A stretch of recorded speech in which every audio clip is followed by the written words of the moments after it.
በስመ አብ ወወልድ ወመንፈስ ቅዱስ አሐዱ አምላክ አሜን። አምላካችን እግዚአብሔር ሁላችንንም በዕድሜ ጠብቆ በሕይወት ጠብቆ ይህችን ዕለትና ሰዓት በዕድሜያችን ላይ ስለጨመረልን ክብርና ምስጋና ለእርሱ ይሁን። የኢየሱስ ክርስቶስ የልደቱ በረከቶች በሚል ርዕስ ለጥቂት ደቂቃዎች ስለ ጌታችን ስለ ኢየሱስ ክርስቶስ ልደት አብረን እንቆያለን። መልእክቱ ለሌሎችም እንዲደርስ ላይክና ሼር በማድረግ እንድትጀምሩ በየጊዜው የሚለቀቁ መልእክቶችና ትምህርቶች እንዲደርሷችሁም ሰብስክራይብ በማድረግ እንድትጀምሩ በአክብሮት አሳስባለሁኝ። እንደሚታወቀው ጌታችን ኢየሱስ ክርስቶስ የተወለደው ከአውግስጦስ ቄሳር በወጣው ትእዛዝ መሰረት ሁሉም እንዲመዘገብ አዋጅ ስለታወጀ ዮሴፍና እናታችን ቅድስት ድንግል ማርያምም ሊመዘገቡ ወደ ዳዊት ከተማ ወደ ቤተልሔም በሄዱበት ሰዓት ነበር። ወንጌላዊ ሉቃስ ምዕራፍ 2 ላይ በሰፊው ገልጾት እንደምናገኘው በእንግዶች ማደሪያ ስፍራ ስላልነበራቸው በግርግም አስተኛችሁ ይላል።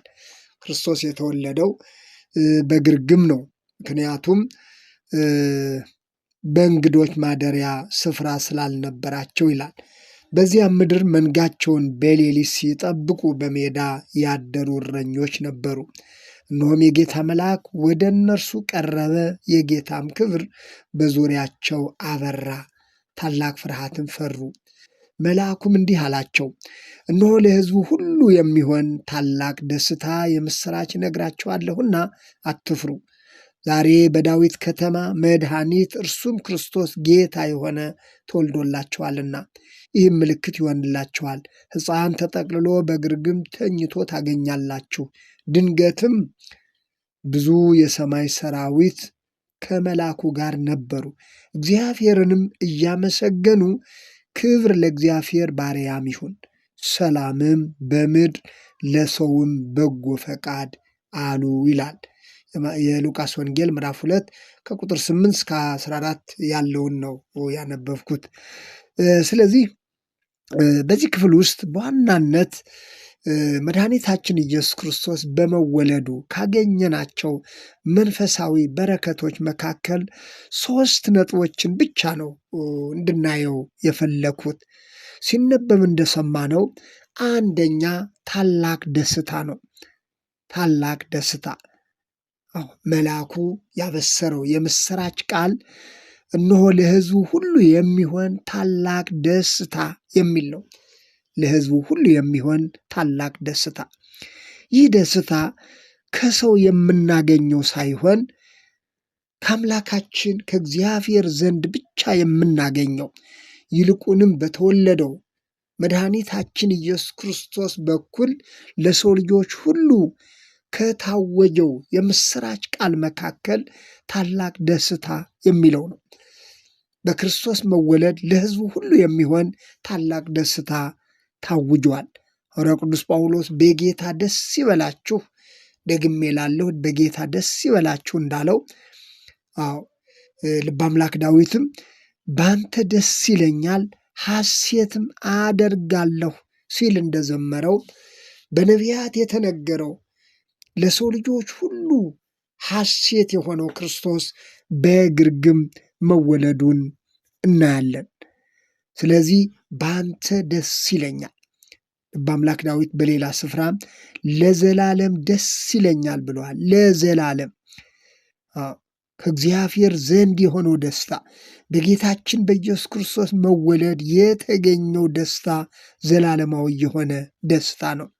ጊዜያዊ የሆነ ደስታ ብዙ አለ።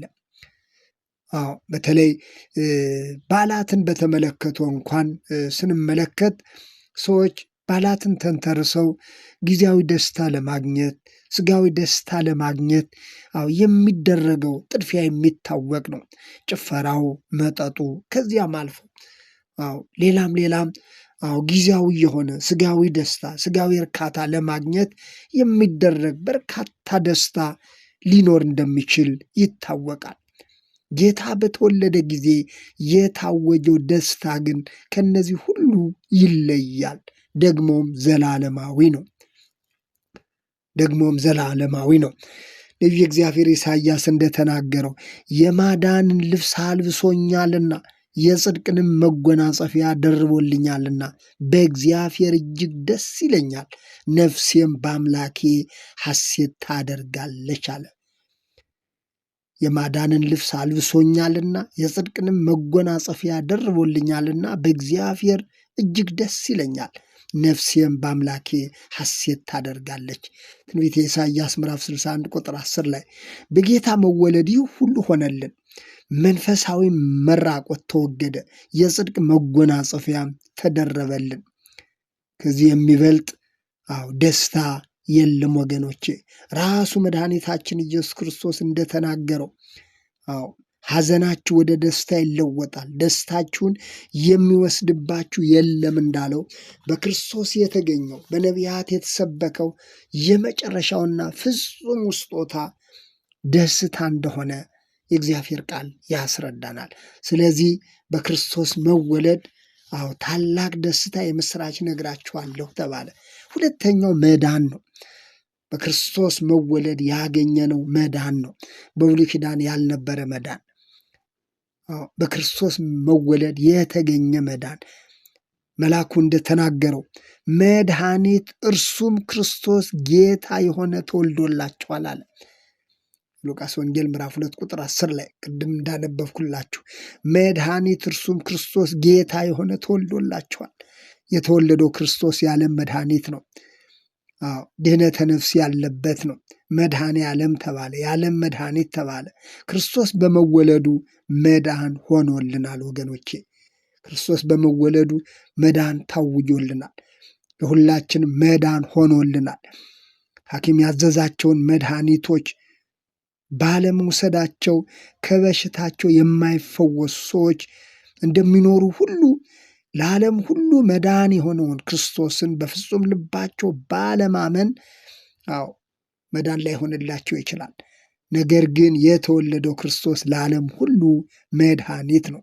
ሐዋርያው ጴጥሮስ በሐዋርያት ሥራ ላይ እንደገለጸው ንስሐን የኃጢአትንም ስርየት ይሰጥ ዘንድ እግዚአብሔር ራስም መድኃኒትም አድርጎ በቀኙ ከፍ ከፍ አደረገው ነው የተባለው። በቀኙ ከፍ ከፍ አደረገው። መድኃኒት የሆነውን እርሱ፣ የኃጢአታችን ስርየት የሆነውን እርሱ፣ በግርግም የተወለደውን እርሱ መድኃኒት ከጽዮን ይወጣል ከያዕቆብም ኃጢአትን ያስወግዳል ተብሎ በትንቢት የተነገረው በዘመኑ መጨረሻ የዓለም መድኃኒት በሆነው በክርስቶስ እውን ሆኖልናል። ስለዚህ ሁለተኛው መድኃኒታችን ኢየሱስ ክርስቶስ በመወለዱ ያገኘነው በረከት መዳን ስለሆነ ነው። መዳን። ሶስተኛው ሰላም ነው። ሰላም ነው። ክብር ለእግዚአብሔር በአርያም ይሁን፣ ሰላምም በምድር ለሰውም በጎ ፈቃድ ይሁን በማለት መላእክት ዘምረውለታል። ክርስቶስ ሰላም ሆኖ ተወለደልን። የክርስቶስ መወለድ ለሁላችንም ሰላም፣ ለምድር ሰላም፣ ለሰው ልጆች ሰላም፣ ለዓለም ሰላም እንደሆነ መታወቅ አለበት። ሰላምን እተወላችኋለሁ፣ ሰላሜንም እሰጣችኋለሁ፣ እኔ የምሰጣችሁ ሰላም ዓለም እንደሚሰጥ አይደለም ሲል ክርስቶስ ራሱ መናገሩ ይታወቃል። ዮሐንስ ወንጌል ምዕራፍ 14 ቁጥር 27 ላይ ይህ ሰላም ውስጣዊ ረፍት ነው ወገኖቼ። ይህ ሰላም ውስጣዊ ረፍት ነው። ይህ ሰላም በመዳናችን ያገኘነው ሰላም ነው። ይህ ደስታ በመዳናችን ያገኘነው ደስታ ነው። እነዚህ ሶስት ነገሮች በጣም የተያዙ ናቸው። ደስታ፣ መዳን፣ ሰላም። እነዚህ ነገሮች በክርስቶስ መወለድ ለሰው ልጆች ሁሉ የተሰጡ ስጦታዎች ናቸው። ልበ አምላክ ዳዊት በሰላም እተኛለሁ አንቀላፋለሁም ሲል የተናገረው መዳን በሆነው በእርሱ ለዓለም ሁሉ የተገኘውን ሰላም አስቀድሞ እንደተናገረው የሚያምኑ ሰዎች የሚያገኙትን ሰላም በመዝሙሩ እንደተናገረው ይህ ሰላም በዘመኑ ፍጻሜ ለሰው ልጆች ሁሉ ታውጇል። እነዚህ ሶስት ነገሮች በክርስቶስ መወለድ በሉቃስ ወንጌል ምዕራፍ 2 ላይ እንደተዘረዘረው ለእያንዳንዳችን አስፈላጊ ነገሮች ናቸው። ምናልባት እነዚህ ነገሮች ለምን በሰዎች ሕይወት ውስጥ ተግባራዊ አልሆኑም የሚል ጥያቄ የምናነሳ ሰዎች እንኖራለን፣ ተገቢም ስለሆነ። ነገር ግን የምስራቹ ቃል ቢታወጅም፣ የመዳን ቃል ቢታወጅም፣ የሰላም የደስታ የምስራች ቃል ቢታወጅም፣ ነገር ግን ዓለም ዛሬም ድረስ ለዚህ ሰላም እውነተኛ የሆነ መልስ ስለሌለው አምኖ መቀበል ስላልቻለ የክርስቶስ የሆነው መዳን፣ የክርስቶስ የሆነው ሰላም፣ የክርስቶስ የሆነው ደስታ እንደራቀ ይኖራል። ምክንያቱም አብዛኛው ሰው ለተጠቀሰው ጉዳይ ቦታ ስለሌለው ነው። ቀደም ሲል እንደተገለጸው ክርስቶስ በተወለደ ጊዜ የሚወለድበትን ስፍራ ነፍገውት በግርግም እንደተወለደ ሁሉ ዛሬም ለተወለደው መድኃኒት ክርስቶስ የሰው ልጅ ቦታ ስለሌለው፣ ስፍራ ስለሌለው መዳን፣ ሰላም፣ ደስታ ከሚባሉ ነገሮች እንደራቀ ይኖራል። የሃይማኖት መሪዎች ሰላምን ይሰብካሉ። የፖለቲካ መሪዎችም ባገኙት አጋጣሚ ሁሉ ሰላም አስፈላጊ እንደሆነ ይናገራሉ። ነገር ግን እውነተኛ ሰላም፣ እውነተኛ ደስታ በእምነት ላይ የተመሰረተ ስለሆነ ዓለም ከቃላት ያለፈ የተወለደውን ክርስቶስን ማወቅና ማመን ስላልቻለ ዓለም አላወቀውም ተብሎ እንደተገለጸው በዓለማችን ኢየሱስ ክርስቶስ ልደት በሰፊው ይከበራል። በዓሉን የሚያከብረው ሁሉ ግን መድኃኒት የሆነውን ክርስቶስን አምኗል ማለት አይደለም። መድኃኒት የሆነው ክርስቶስ በእርሱ የተገኘውን ሰላምና ደስታ ተቀብሎታል ማለት አይደለም ወገኖቼ። እውነተኛ ሰላምና ደስታ በእውነተኛ መዳን ውስጥ የሚገኝ ስለሆነ ነው። በየጊዜው የሚነገረው የሰላም አዋጅ ሁሉ መሬት ላይ ሊወርድ ያልቻለው ቃላት እንጂ እውነተኛ የሆነ በመታዘዝ ላይ የተመሰረተ በእምነት ላይ የተመሰረተ ስላልሆነ ነው። ዓለም በማስመሰል በግብዝነት በቃላት ብቻ ስለ ሰላም ስለ ደስታ ይናገራል እንጂ እውነተኛውን ደስታ እውነተኛውን ሰላም ክርስቶስን ግን ወዶና ፈቅዶ ሊቀበለውና ሊያምንበት ስላልቻለ ደስታና ሰላም ዛሬም ከምድራችን ከዓለማችን ርቆ ይኖራሉ። በዓሉን የሚያከብረው በዓለም ያለው ህብረተሰብ ሳይቀር ለእውነተኛ ሰላምና ለእውነተኛ መዳን ሳይሆን እንደ ገዛ ፈቃዱ መጠቀም የሚፈልግ ስለሆነ ነው። የሰው ልጅ በክርስቶስ የሆነለትን መዳን አምኖ ሲቀበል ብቻ ነው እውነተኛ ሰላምና ደስታ በውስጡ ሊኖር የሚችለው። ሰላምን እተውላችኋለሁ፣ ሰላሜንም እሰጣችኋለሁ። እኔ የምሰጣችሁ ደስታ ዓለም እንደሚሰጥ አይደለም በማለት የተናገረው በእርሱ አምነው ለእርሱ ለተለዩት ሁሉ የሚሆነውን መንፈሳዊ እውነት ነው።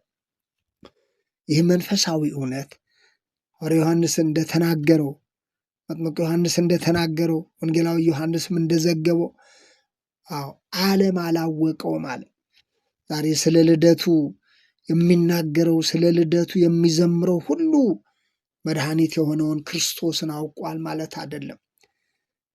ይልቁንም መድኃኒት ክርስቶስ በመወለዱ ሽፋን የሥጋ ሐሳብ የሥጋ ፈቃድ በዓለማችን እንዴት ተንሰራፍቶ እንደሚታይ የታወቀ ነው።